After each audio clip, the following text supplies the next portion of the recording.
Здравейте хора, аз съм Елиф и в днешното видео ще отваряме киндер яйца, така че стискате палци да се падне на нещо. Само да кажа, хора, няма да правя видеа, след няколко дни, защото ще ида на море и да. И аз съм на почивка и няма как. Сега да отворим. Стискате палци сега, това нещо, което мисля. Искам да е това, което най-много искам. Я да ви бележка.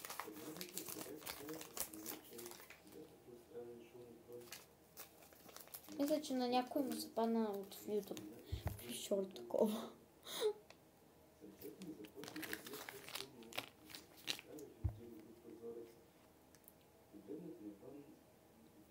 Тук така някаква картинка. Поне има шарки по това.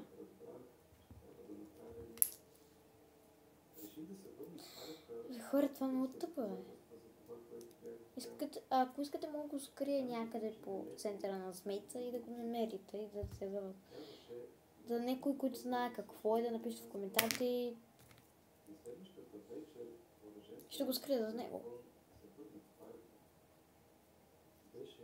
Не бялото бухалче, където много искам, но ако имате фигурки, които и вие искате да ви се паднат, са много рядки или просто нямате много късмет за тях, извинете, ремонт правят в съседната къща и да, защото просто сладбът чакат и да.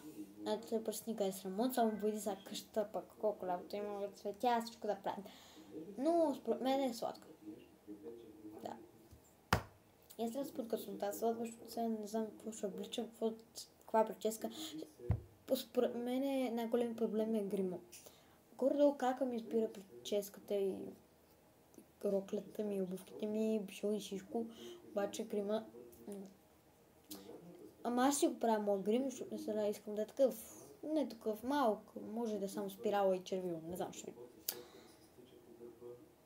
Ако знаете, пишете в коментарите какво е. Аз трябва да се насладиме на шоколадчето. Някой ме харесва видеото, дайте палец нагоре, ама не с канала ми и да. Чао! Пау!